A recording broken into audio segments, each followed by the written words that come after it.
नमस्कार दोस्तों, मेरा नाम है विजय कुमार गिरी और मैं आप लोगों का हार्दिक स्वागत करता हूं अपने यूट्यूब चैनल जिसका नाम है सुगा क्लासेस फॉर एग्रीकल्चर। दोस्तों, आज हम लोग एक नया सब्जेक्ट पढ़ेंगे। कौन सा सब्जेक्ट? Introductory crop physiology. इसमें हम क्रॉप फिजियोलॉजी के बारे में अध्ययन करेंगे। तो आज हम इसका इंट्रोडक्शन पढ़ेंगे। आज ये पहला लेक्चर है इस सब्जेक्ट का। आज से एक नया सब्जेक्ट ये शुरू कर रहे हैं जो अधिकतर विश्वविद्यालयों में किसी विश्वविद्यालय में फर्स्ट सेमेस्टर में पढ़ाया जाता है और कहीं कहीं पर ये सेकंड सेमेस्टर में पढ़ाया जाता है एक अप्लाइड साइंस के रूप में। तो चलिए शुरू करते हैं। तो सबसे पहले हम ये जान लेते हैं कि प्लांट जो क्रॉप फिजियोलॉजी है ये है क्या। क्रॉप फिजियोलॉजी क्या है? देखो, पौधे जितने पौधे होते हैं इनके क्या क्या अंग होते हैं और इनमें किस प्रकार की कोशिकाएं पाई जाती हैं, ये सभी लोग आप लगभग जान रहे हैं कि हाँ, पौधे होते हैं। पौधे में पत्तियां, तने, जड़, कली, फूल और फल, बीज आदि चीज़ें होती हैं और ये फोटोसिंथेसिस करते हैं। फोटोसिंथेसिस से ऑक्सीजन निकालते हैं और वातावरण से कार्बन डाइऑक्साइड को एब्जॉर्ब करके इसकी शुद्धि करते हैं। ये सनलाइट से केमिकल एनर्जी बनाते हैं और वही केमिकल सनलाइट को इलेक्ट्रॉन में बदलते हैं और इलेक्ट्रॉन से वो फोटोसिंथेसिस करते हैं। ठीक, तो इसको केमिकल एनर्जी के थ्रू कन्वर्ट करके सनलाइट को ये क्या बनाते हैं? ये बनाते हैं एनर्जी, जिसको वो स्टार्च के रूप में, शुगर के रूप में, प्रोटीन के रूप में आदि न्यूट्रिएंट के रूप में पौधे सेव करते हैं, जिसको हम अपने यूज में लेते हैं। तो क्रॉप फिजियोलॉजी क्या है? एक फंक्शनल, इसमें क्या होता है? क्रॉप फिजियोलॉजी की हिंदी होती है सस्यदैहिकी।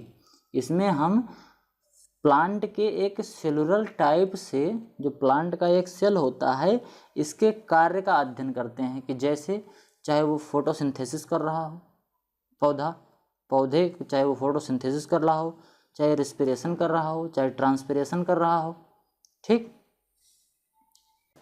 और चाहे वो सॉइल से अपने न्यूट्रिएंट को एब्जॉर्ब कर रहा हो, चाहे वो भोजन अपना बना रहा हो, चाहे वो ब्लीडिंग कर रहा हो, या और भी चाहे इम्बिबिशन कर रहा हो, एग्जिबिशन कर रहा हो। ये सब चीज़ें हम किसके अंतर्गत पढ़ते हैं? क्रॉप फिजियोलॉजी के अंतर्गत पढ़ते हैं। तो चलिए देखते हैं क्या कह रहा है। Plant spectacular diversity of plant size and form is familiar to everyone. मतलब प्लांट की साइज जो होती है और इसका शेप कैसा होता है, इसमें कौन कौन से पार्ट पाए जाते हैं, इसको आप लगभग सभी लोग जानते हैं। In nature all plant carry out a similar physiological process. इस पृथ्वी पर, इस नेचर में, इस प्रकृति में जितने भी प्लांट हैं इनकी फिजियोलॉजिकल प्रोसेस लगभग सेम ही होती है। जैसे सभी पौधे ट्रांसपिरेशन करते हैं, सभी रिस्पिरेशन करते हैं, सभी भोजन बनाते हैं, ठीक, सभी न्यूट्रिएंट एब्जॉर्ब करते हैं, सभी फोटोसिंथेसिस करते हैं। तो आदि सभी चीज़ें लगभग सभी समान होती हैं। As primary product plant convert solar energy to the chemical energy. मतलब प्राइमरी रूप से, प्राथमिक रूप से प्लांट क्या करते हैं? ये सनलाइट को, सोलर एनर्जी को केमिकल एनर्जी में परिवर्तित करते हैं, जिसको हम फोटोसिंथेसिस बोलते हैं। अब देखो, the meaning of plant physiology refers to the science of properties and function in normal condition. मतलब एक ये साइंस है और प्रॉपर्टी है, फंक्शन और कंडीशन है किसकी? एक प्लांट की। कि मतलब प्लांट नॉर्मल वे में किस तरीके से अपना काम करता है, पौधे के अंदर क्या क्या क्रियाएं होती हैं, इसी सब चीज़ का अध्ययन है। Plant physiology as a science concerned with process and function and response of plant to change the environment and growth and development that result from the responses. जो प्लांट क्रॉप फिजियोलॉजी है, इसको हम प्लांट फिजियोलॉजी भी कह सकते हैं या phyto physiology भी कहते हैं। इसमें क्या होता है कि इन्वायरमेंट से ये कंट्रीब्यूट करके, इन्वायरमेंट से एक संबंध स्थापित करके पौधा अपनी वृद्धि और विकास करता है। तो इसी चीज़ के बारे में हम इसमें अध्ययन करेंगे। फिर आगे क्या है? Crop physiology concerned with the process and function of the crop cellular और सब सेलुलर। मतलब कि कोशिका के, अंगों के और ऊतक के और पूरे पौधे के बेस में हम इस प्लांट के लेवल को अध्ययन करते हैं, ठीक। अब अगला क्या है? सेल। प्लांट फिजियोलॉजी में जितना भी क्रियाकलाप करते हैं पौधे, वो सेल के द्वारा ही करते हैं। सेल जो होती है ये सबसे छोटी स्ट्रक्चरल और फंक्शनल यूनिट होती है किसी भी ऑर्गेनिज्म की, चाहे वो पेड़ हो, चाहे वो कोई जीव हो, चाहे वो कोई वनस्पति हो, ठीक, चाहे वो कोई जंतु हो या कोई वनस्पति हो। अब देखो सेल क्या होता है। हम सभी लोग जानते हैं कि जो प्लांट है ये एक मल्टी सेलुलर ऑर्गेनिज्म है, ठीक। इसमें क्या होती हैं, बहुत ढेर सारी कोशिकाएं होती हैं जो लाखों कोशिकाओं के मिलने से बनता है, और ये सभी लाखों कोशिकाएं एक स्पेशलाइज्ड फंक्शन के थ्रू कार्य करती हैं। मतलब ढेर सारी कोशिकाएं मिलकर कोई एक विशेष कार्य करती हैं जिसको हम अंग के रूप में जानते हैं। जैसे आदमी में जो गुर्दे की ढेर सारी कोशिकाएं, गुर्दा जो बहुत ढेर सारी कोशिकाओं से बना होता है, तो गुर्दे का जो किडनी का काम होता है वो उसको ब्लड प्यूरिफिकेशन का काम करती हैं, ठीक। तो एक प्रकार से अंग बनाता है। ऐसे पौधे की पत्तियां ढेर सारी कोशिकाओं से मिलकर बनी होती हैं जो सनलाइट को अपने में एब्जॉर्ब करती हैं और उसको सनलाइट को सोलर एनर्जी को केमिकल एनर्जी में कन्वर्ट करती हैं। तो इनका जो फंक्शन होता है ये भी अलग अलग होता है। However all plant cells have the same basic eukaryotic organism, मतलब कि प्लांट जो होते हैं वो यूकैरियोटिक ऑर्गेनिज्म है जिसके अंदर एक न्यूक्लियस होता है, एक साइटोप्लाज्म होता है, और ये सब सेलुलर ऑर्गेनिज्म मतलब कि न्यूक्लियस यानी कि केंद्रक द्रव्य, और केंद्रक द्रव्य के अलावा बहुत से और भी अंग उसमें पाए जाते हैं कोशिका के अंदर, जैसे माइटोकॉन्ड्रिया होगा, राइबोसोम, कॉन्ड्रियोसोम्स, क्रोमेटिन जाल, ग्रेना, स्टोमेटा, ये बहुत सी चीज़ें, लवक, ये सब पाए जाते हैं किसमें, प्लांट सेल में। अब देखो प्लांट सेल में और क्या पाया जाता है। In plant cell migration are prevented because the each of the walled cell. ये जो सेल होती हैं इनकी माइग्रेशन मतलब एक जगह से दूसरी जगह जाना, ये रुकी होती है। क्यों रुकी होती है, क्योंकि जितने भी कोशिकाएं होती हैं ये सब कोशिकाएं एक दूसरे से बिल्कुल ऐसे सटी रहती हैं। ये कोशिकाएं सब ऐसे ग्रुप में रहती हैं, और इन कोशिकाओं के बीच में एक लिपिड होता है, एक तरल पदार्थ होता है, एक पदार्थ होता है जिसको हम क्या कहते हैं, मिडिल लैमिला, जिसको हम मिडिल लैमिला कहते हैं। ये हर कोशिका किन्हीं दो कोशिकाओं के बीच में पड़ा रहता है, ठीक। अब अगला क्या है, plant cell have two primary wall, एक प्राइमरी और सेकेंडरी वॉल होती है। इसमें दो टाइप की वॉल होती है। ये क्या होती है, नेसेसरी होती है प्लांट की ग्रोथ के लिए, वर्टिकली और हॉरिजेंटली, ये दोनों प्रकार की ग्रोथ के लिए, चाहे वो लंबाई में बढ़ना हो पौधे की और चाहे चौड़ाई में बढ़ना हो। ये कोशिकाएं ही जब बढ़ती हैं, अगर कोशिकाएं लंबाई में बढ़ेंगी तो पौधा लंबाई में बढ़ेगा, और कोशिकाएं चौड़ाई में बढ़ेंगी तो जो है प्लांट चौड़ाई में बढ़ेगा। उसके बाद फिर अब प्लांट एनाटॉमी। प्लांट एनाटॉमी मतलब पौधे के कौन कौन से भाग होते हैं। आप लोग सब जानते होंगे कि पौधे में कौन कौन से भाग होते हैं, जैसे कि ये रूट है, ठीक, ये आपका स्टेम है, ये लीफ है, ये क्या है, इन्फ्लोरेसेंस है, ये न्यू लीफ है, ये फ्लावरिंग काम है, मैच्योर लीफ है, ठीक।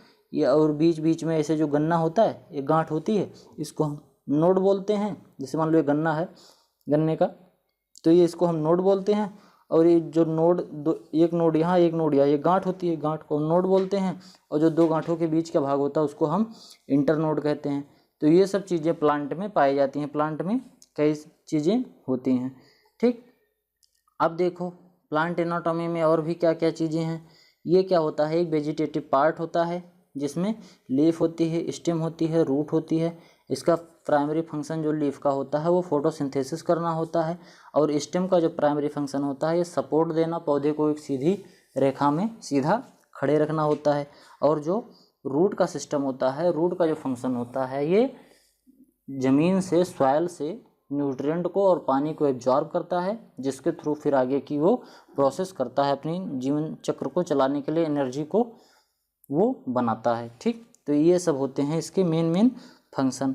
अब जो पौधे में सेल वॉल होता है, सेल होती है, सेल के बाहरी जो भित्ति होती है उसको हम सेल वॉल बोलते हैं, यानी कि हम कोशिका भित्ति भी कहते हैं इसको। ये बहुत इम्पॉर्टेंट होती है कोशिका में। जैसे कि घर की दीवार घर को मजबूती प्रदान करती है, उसी प्रकार से ये जो सेल वॉल होती है कोशिका की, ये भी कोशिका को एक स्पेशल टाइप का स्ट्रक्चर देती है, उसको स्ट्रेंथ देती है, उसको एक सुसंगठित सुव्यवस्थित रूप प्रदान करती है। अब देखो क्या कह रहा है,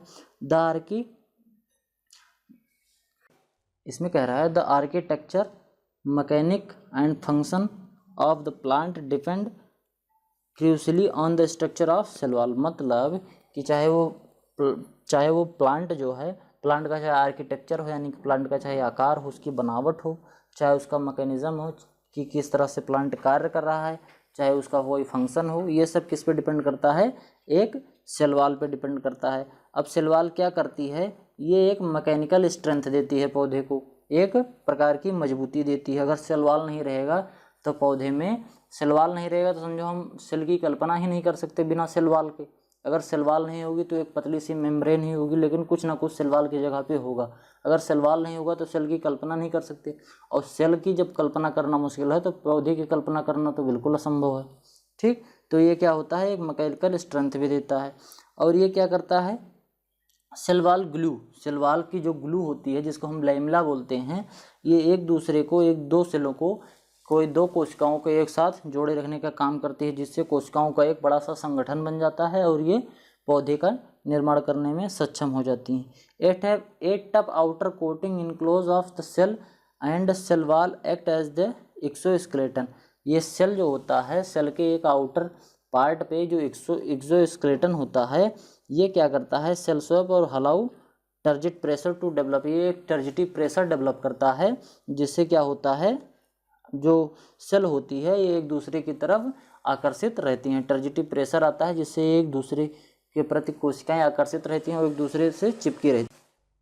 अब देखो, अब जो और सेल वॉल होती है, the wall act as diffusion, ये डिफ्यूजन के रूप में भी कार्य करती है, डिफ्यूजन का बैरियर के रूप में कार्य करती है। मतलब डिफ्यूजन का मतलब होता है किसी दो लिक्विड का एक साथ मिक्सचर हो जाना, तो ये डिफ्यूजन का एक बैरियर का काम करती है। जैसे मान लो एक सेल ये है तो इसके लिपिड, इसके जो कोशिका द्रव्य है इसमें जा सकता है, इसका कोशिका द्रव्य इसमें आ सकता है, लेकिन बीच में जो सेल वॉल लगी होती है ये बैरियर का काम करती है, जिससे एक कोशिका द्रव्य दूसरे की कोशिका द्रव्य में जा नहीं पाता। ठीक, तो ये एक बैरियर का भी काम करता है। और much of the carbon in the assimilated in the photosynthesis and channeled into polysaccharide. ये क्या होता है कि जो सेल वॉल होता है इसमें कार्बन होता है, और कार्बन हाइड्रोजन और ऑक्सीजन के संपर्क करके ये क्या बनाती हैं, पॉलीसेक्राइड बनाती हैं, जिसको हम स्टार्च कहते हैं, सेलुलोज कहते हैं। ये सब कोशिका भित्ति, जो पौधों के कोशिका भित्ति बनाती हैं।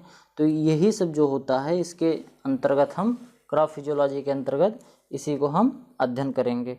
अब आज वाला चैप्टर ये थोड़ा सा कठिन टाइप का चैप्टर है, आगे से हम और भी इस चैप्टर से रिलेटेड और भी टॉपिक कायदे से पढ़ेंगे। तब तक के लिए धन्यवाद, मिलते हैं अगली वीडियो में।